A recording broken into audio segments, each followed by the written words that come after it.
his opening statement, and then we'll take questions. Keep your hands up. All right. You'll make quick work of Nick. Is that 6 minutes total? Every week. All right. Looking back on last week against Mercer, I thought obviously it was great to get a win and one which we were able to play a number of guys, got some young players in the game, which was really good. I thought the guys were really dialed in throughout the week. They were locked in and focused.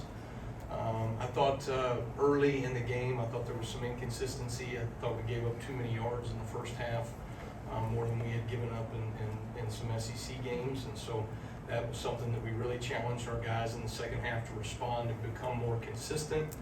And what was exciting about that was, even with some younger players playing in the game, we played with a lot more consistency. The end of the second half, or excuse me, the end of the first half, and then the rest of the game in the second half, I thought we played pretty consistent football. We are continuing to take the ball away from people. There's a sense of urgency from our guys to do that. There's an effort that you see play in and play out of our guys trying to take the ball away. Obviously, the takeaways themselves, the forced fumbles, the interceptions is what everybody else sees. But when you go back and you watch the film, there were numerous times where our guys are trying to take the ball off of them, and it's just a matter of time before, on any given play, you can create a takeaway. And so I think our guys have to continue to do that. I think that's become a huge piece of our identity as a football team. We're taking the ball away from people, we're turning those takeaways into touchdowns, and that has to continue. So going into to this week, this is certainly an exciting environment that we're going into play in Norman, Oklahoma. A very proud program who's entering the SEC obviously this year, and is going to fight. I think they've had some ups and downs, but I think they've fought really hard as a football team, and they've got a quarterback that to me is very talented, can make all the throws, does some things with his feet that obviously has kept them in position to move the chains. He does a really good job in some of their zone read game and all the different quarterback option concepts that they have. Does a nice job delivering the ball, can make all the throws across the board. I think they run the ball hard out of the backfield. And then they've got some guys that are coming back in their wide receiver core that are pretty dynamic. And when they were healthy at the beginning of the year, they were doing some really special things, and you're starting to see those guys back and playing now. So it'll be a great challenge for us, again, going on the road. Certainly what we were able to do the last time on the road, I think our players have understood, what it takes to go have a sense of urgency, to go play well on the road, and so that needs to show up this Saturday night. So looking forward to the week of preparation and prepare our guys to maximize their opportunity in Norman. Thanks, Coach. I'll start with Nick on the front right. Yeah, you're third in the country right now in takeaways with 24. What culture-wise did you try to instill and that you really feel has locked in by now for these guys to really be getting takeaways? Yeah. My dad taught me this years ago. Takeaways, it's almost like muscle memory. You have to continue to preach it. You have to continue to drill it. You talk about it before we go out to a scout team period. When we start every practice, we start a takeaway circuit. And that started from spring ball to fall camp to every day we go out there on Tuesday and Wednesday in practice. We have 6 different drills that our guys go through that emphasize of creating interceptions, punching at the ball, raking at the quarterback, a number of different areas where you can take the ball away from an offense. And what happens is all of a sudden you do those drills day in and day out, and then you go to scout team periods and you say, okay, this period right here, we're not going to work on tackling, we're going to work on punching the ball out. So I don't want to see any wrap-ups. All I want to see is you punching the ball out. And all of a sudden it becomes muscle memory on game day. So when Damani Jackson comes off the edge in a corner fire, he thinks, okay, I have a chance to be able to knock this ball out. Well, that's the exact same drill that he's been doing for 9 months now, is punching the ball in that exact moment. It's just now becoming muscle memory for him. So those are the things that are exciting, and certainly, like I said, it's becoming an identity of who we are as a team. and so that has to continue moving forward. Let's go to Colin on the left. Hey, Ken, I know he's been in the starting position for a couple of weeks now, but how do you see Bray Hubbard kind of take on that leadership role at the safety position in absence of Keon? Well, I think probably what's most impressive about Bray is that his level of preparation has not changed now that he is the starter from when he was backup for Keon Sapp. And so when the opportunity came, Bray was so locked in every single week and prepared like he was the starter, did a great job of communicating even with that second group of twos in practice every single day, and really was probably some of the glue that held some of those young DBs together, that when his opportunity came, he was ready for it. And so he's playing at a really high level because he's prepared at a really high level all season long. And so that's probably one of the things I'm most pleased and impressed with Bray. He's a natural playmaker. He's got great instincts on the ball. He does a really good job of understanding how to play with leverage, and from a run fit capability standpoint, he's doing some tremendous things there as well. So just really pleased when you see a guy get rewarded for all the work that he's put in, and when an opportunity comes, he's made the most of it. Let's go to Emily Grace in the middle of the room there. Coach, prior to Saturday's game, I saw you encouraging Jalen Milroe, and we often see you two exchanging some words on the sidelines. How would you describe your relationship with him? Well, Jalen is just, obviously, he's got a gravitational pull about the way that he carries himself, right? Here's a guy that, is extremely talented, has, probably a ton of, what do you want to say, attention and fame and all those other things, but, doesn't ever walk by you in the hallway without saying hello, asking about your family, asking how you're doing, and I think a guy like that is just really impressive to me, the way he carries himself. I enjoy being around him. I enjoy talking to him all the time. I've always said, a quarterback and a punter or a defensive coordinator's two best friends, and so I like to hang out with my friends every now and then, right? So and encourage them. So they, I think the way that he has battled through some of the adversities that we've had this season is really impressive, and that's really what that conversation was about. Here we are on the back end of the season in November, battling our asses off every single week, and I think he's a huge reason of why we've been able to have success in this moment. So just giving him a little encouragement. I hope the volume wasn't too loud whenever you caught that. Let's go to Tony on the front left. How would you assess your team's pass rush in the last couple of weeks, and then going up against Oklahoma? Does that present? How do you exploit with them being last in the nation in sacks allowed? Yeah. Obviously, when you look at that, you always want to be mindful of disrupting the quarterback, and I think you have to do it different ways. Obviously, when you have the personnel to just simply rush somebody off the edge every single time, right? That might be one way. I think at times we can do that. I think our success in generating pass rush has been through creating multiple looks up front, and so we'll continue to do those things and mix some of the pressures that we're given, and mix some of the looks, and even some of the formational or the alignments that we show pre-snap, and then what we're getting in and out of, so that we can create as many one-on-one matchups as possible, and then also, try to schematically, isolate maybe a certain, guard or running back or a offensive tackle or whatever it may be. So I think we're doing a better job of that.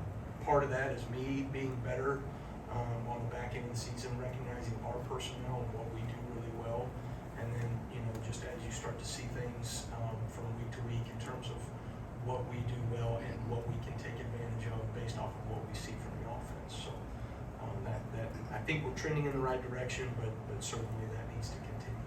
Let's go to Ryan in the back of the room. Hey, Coach, more of a broad question about you. The beginning of this season, we kind of talked about your transition from head coach to coordinator. You said you're enjoying more of the X's and O's. What has this experience been like this season, and kind of personally, a lot of pressure on being the defensive coordinator at Alabama? What has it been for you personally? How so? I'm just kidding. I think this has been it's a very different role than being a head coach, and part of me leaving a head coaching job is because I trusted the guy that was going to be in the role of the head coaching position, and Kalen, just to watch him and see the way that he has navigated this team throughout our first year. emphasized this before, his superpower is his consistency, in the face of adversity or success. He's the same guy over and over again. And I think that relentless consistency has been what's allowed us to kind of navigate through the highs and lows that we've seen so far this season, putting us positioned to play our best football on the back end of the season. So for me to see that in him, and then for him to be such a supportive head coach for the way we do things offensively, defensively, special teams, has allowed me to maximize what we're doing defensively, because I feel so supported from the head coach position. And so he gives great thoughts, he gives great accountability. We trust each other, so we can say whatever needs to be said, and he does a tremendous job in that regard. And so I've really enjoyed the nuances and the little details in coordinating and making adjustments at halftime and figuring out how to stop people, and maybe how to, the challenge, right, is when somebody's doing something well against you, how do you still find a way to stop what they're doing and yet still be aggressive so that you can create takeaways and get off the field on third down. And quite honestly, I would say, I have gotten better and better as the season probably knocked some of the rust off, as we've gone through the season. And I think that's what everybody in the building has to do. I think, you either get better or you get worse. And I think step by step as a football team, we're getting better, and that includes me as a play caller and the defensive coordinator. All right, we got 2 questions in the front. All right, start with Kennington and then go to Joe. What'd you make of Qua Russaw's interception, and just kind of how you've seen his confidence grow over the course of the season? Yeah, the dude's made 2 great interceptions, so far this year, and I think that he's continuing to grow as a football player. Part of what makes you a great defender, especially at that wolf position, is that you're creating production for the defense, and I think we're seeing him do more and more of that. That was a great, that interception came because a number of things happened well. They got in a third down call, they hard counted, they checked, we checked into a pressure, and then everybody up front, executed that really well. Deontay Lawson, we talk about matching the hands of the quarterback, so when the quarterback's hands went up, he matched the hands, the ball got tipped. Really, if the ball didn't get tipped, Quay's really still in a really good position there to go. He may have picked the ball off anyway, but now when the ball gets tipped and he has to dive and work through that. So I just think he's doing a really good job of continuing to stay relentless in his process, and now that because of injury and because he's producing at a higher level, he is playing more and more consistent as we go through the season, and certainly when you think about some of the things that have happened in that room, and we've got a couple of guys that were down. I mean, he's stepping up at the right time. Let's go to Joe. Staying in that room, how would you assess the play of Yonza Pierre? And secondly, if I could, how do you balance with Oklahoma preparing for a quarterback like Jackson Arnold, and then with Michael Hawkins on the sidelines? 2 different skill sets there. Yeah. First, Yonza, I think, is taking steps in the right direction. I think it's fun for me to watch the maturity of a young man. Certainly you think about year to year, but just for a younger guy, right, you can almost see weekly someone maturing in the way that they're going about their preparation to maximize their opportunities on game day. Yonze is one guy that you can point to. There's a number of them right now in our young defense, which we are, that are trying, to operate at a more consistent level than they were early on in the season. And I think a lot of that has to do with there's a lot of older players that are setting the example, and they're starting, those older players are producing, and our younger players are saying, this is what it's going to take, right? I don't think Yonze Pierre would be in the same position had he not had Q Robinson in that room, right, as the example of what it's supposed to look like. And then from a quarterback position, that's always the case, right? You every single week, if you're doing your due diligence as a defensive staff, you go, what is this team's identity? What do they want to get done from the quarterback position, and who do they want to feature from a skills position standpoint? And then if they have another quarterback that comes in the game, what are your answers going to be? So you're either working those things and maximizing, your opportunities if that happens, or you don't, right? And so that's something that every single week we're going to look at and try to do. I do think there's a lot of similarities in what they ask those guys to do. You know, skill set wise, there might be some nuances there, but for us, you know, I don't know if it is completely different from one guy to the next in terms of what they were asking those guys to do schematically. So it'll be a challenge, though. I mean, I think this team, you know, when you're playing a night game in your home stadium against Alabama, we're going to get every bit of the best effort. You know what I mean? And that to me is the, you know, regardless of who you're playing. I use the example of our guys.